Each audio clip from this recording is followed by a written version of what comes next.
Good morning ভিউয়ান, তোমরা সকলে কেমন আছো? আশা করি ভালো আছো। তো দেখো আরও একটি নতুন ভিডিও নিয়ে চলে এলাম তোমাদের সামনে। আশা করি ভালো লাগবে। তো দেখো কি সুন্দর ফুল ফুটে রয়েছে। এটা কিন্তু আমার বর লাগিয়েছে এই গাছটা। খুব সুন্দর ফুল ফুটে রয়েছে, প্রচুর ফুল, প্রচুর কড়ি। আর পুরো বাড়িটা না এত সুন্দর একটা গন্ধ, মানে খুব সুন্দর, খুব ভালো লাগে, খুব ফ্রেশ ফ্রেশ মনে হয়। আর এই গাছটা যে দেখছো, এটা হচ্ছে আমার শ্বশুর লাগিয়েছে কাঁঠাল গাছ। একদম গোড়া থেকে একদম পুরো গাছে এত পরিমাণে কাঁঠাল হয় না, প্রচুর কাঁঠাল হয়। তবে অনেক কাঁঠাল গাছ ছিল, সমস্ত কাঁঠাল গাছ কেটে ফেলা হয়েছে, কারণ ঘর তোলা হয়েছে।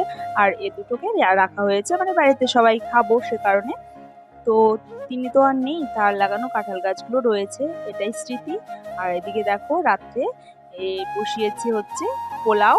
আর দিকে গরম জল ফুটছে, প্রচন্ড গরম ছিল তাই মানে ধরতে গিয়ে একটুখানি ছ্যাঁক খেয়েছিলাম।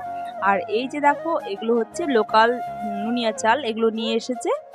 তো বর এনে বলল যে এই যে দেখো লোকাল চাল এনেছি, আর এদিকে খাসির মাংস এনেছে, তাই ভাবলাম যে একটু রান্না করেই ফেলি পোলাও। তো দেখো এই যে পোলাও রান্না করছি। তো পোলাওয়ের চালটাকে ভাজা হয়ে গেছে, একটু কাঁচা দুধ দিয়েছি, দুধ দিয়ে আবার সুন্দর করে নেড়ে চেড়ে তারপর জল দিয়ে দিব পরিমাণ মতো। তো তোমরা জানোই এর আগে অনেক ভিডিওতে আমি তোমাদের শেয়ার মানে তোমাদের সাথে আমার পোলাও রেসিপিটা শেয়ার করেছিলাম। তো তোমরা আগের ভিডিও দেখলে অবশ্যই বুঝতে পারবে। তো এদিকে রান্না করছি। আর আজকেও খাসির মাংস এনেছে, তো গেছিলো এক জায়গায়, তো ওখানে ভালো মাংস পেয়েছে, তাই এই যে মাংস নিয়ে এসেছে। তো বলো তোমরা কি করে আমি ডায়েট করব? আমি না কিছুদিন আগে বলতে 1 বছর হয়ে গেল, তখন আমি প্রত্যেকটা দিন দৌড়াতে যেতাম সকালের দিকে আর কি।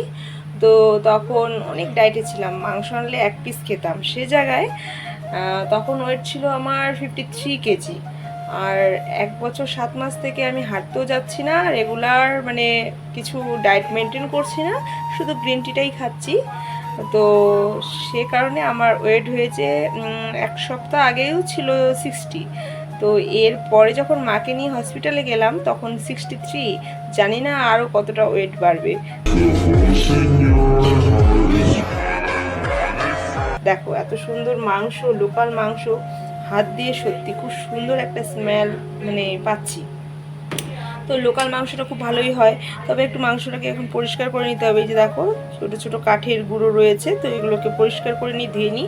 আর এই যে এখানে পোলাওটা মানে হচ্ছে বলতে জল দিয়েছি হালকা স্টিমে আর কি, এটাকে ঢেকে রেখেছি, ওটা হতে থাকুক, এদিকে মাংসটা ধুয়ে নিই। আজকে আর রান্নাবাড়ি কিছুই দেখাবো না, কারণ পোলাও আমার প্রসেস তোমরা অনেকেই পুরোনো ভিডিও দেখলেই দেখতে পারবে বা জানো যেভাবে আমি রান্নাটা করি। আর আর কি বলবো বলো?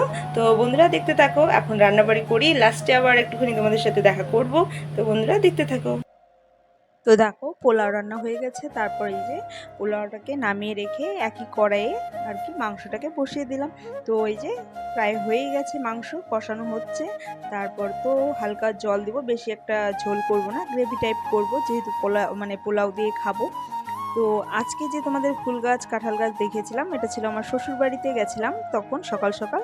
সেটাই তো বন্ধুরা, ভালো থেকো, বাই বাই।